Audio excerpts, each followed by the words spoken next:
ৰাধা কৃষ্ণ ৰাধা কৃষ্ণ ৰাধা কৃষ্ণ। ভক্তক নিন্দা কৰিলে ভগৱন্তকে নিন্দা কৰা হয়, কাৰণ ভক্ত আৰু ভগৱন্তৰ মাজত কোনো ভেদ নাই। ভক্তই কেৱল ভগৱন্তক চিন্তন কৰে আৰু ভগৱন্তয়ো ভক্তকে ধ্যান দি থাকে, ভক্তকে লক্ষ্য কৰি থাকে। সেই ভগৱন্ত কৃষ্ণই দুৰ্বাসা মুনিৰ আগত কৈছে যে মই বিনা ভকতে নিচিন্তে আন, ভকত বিনা মোৰো নাহি ধ্যান।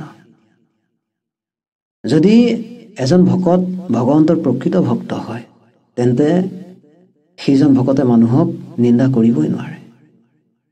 আনে যদি তেওঁক নিন্দাও কৰে, তথাপি নিন্দুকজনৰ মংগলে কামনা কৰিব ভগৱন্তৰ চৰণত। অহিত কৰিলেও হিতৰ কথাই চিন্তা কৰিব, তথাপিও কাৰোৰ অহিত মংগল হোৱাটো তেওঁ কেতিয়াও নিবিচাৰে।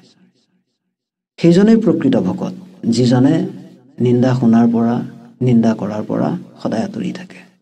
এইজন ভকতক অনাদৰ নিন্দা কৰাটো উচিত নহয়। যদি কৰা, তোমাৰে দুৰ্গতি হ'ব।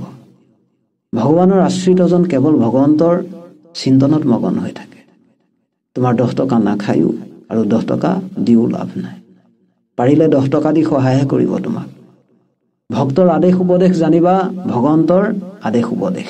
মংগল তোমাৰে হ'ব, চলিব পাৰিলে, মানিব পাৰিলে।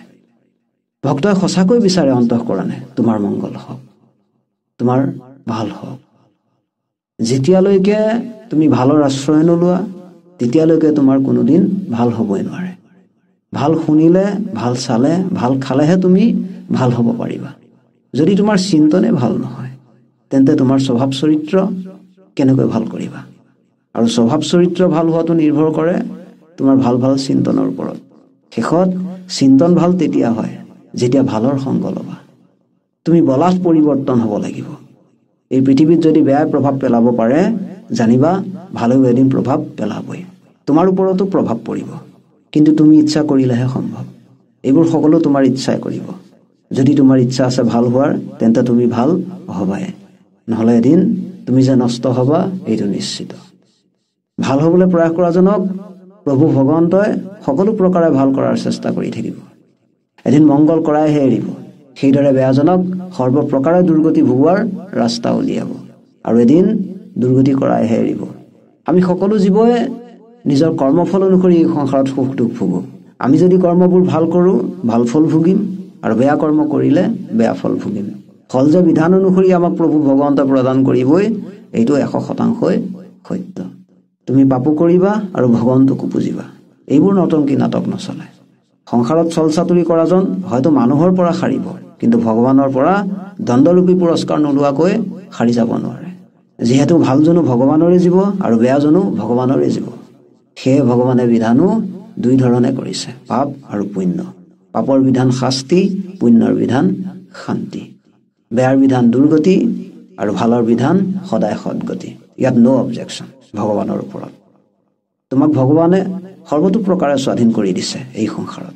মিঠা খাবলৈ মন কৰিলে মিঠা খাবলৈ পাবা, তিতা খাবলৈ মন কৰিলে তিতা খাবলৈ পাবা। মুঠতে তোমাৰ ইচ্ছাই মুক্ত। তোমাৰ যদি ইচ্ছা আছে ভগৱানৰ মাৰ্গত আহিবলৈ, তেন্তে ৱেলকাম। আৰু যদি ইচ্ছাই নাই ভগৱন্তৰ মাৰ্গত আহিবলৈ, তেন্তে বাই বাই। হৰিগণ ভজিনৰে আপুনি হোৱে নষ্ট, হৰি ভজি আপোনাকো তাৰে। জীৱনত সুখ শান্তি কেৱল ভগৱন্তই দিয়ে।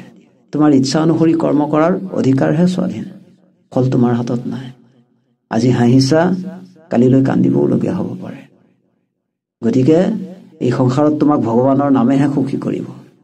ভগৱানৰ নাম ল'লেহে শান্তি পাবা। এইটোৱে সত্য, এইটোৱে পৰম সত্য। লোৱা, নাম লোৱা। ৰাধা কৃষ্ণ ৰাধা কৃষ্ণ ৰাধা।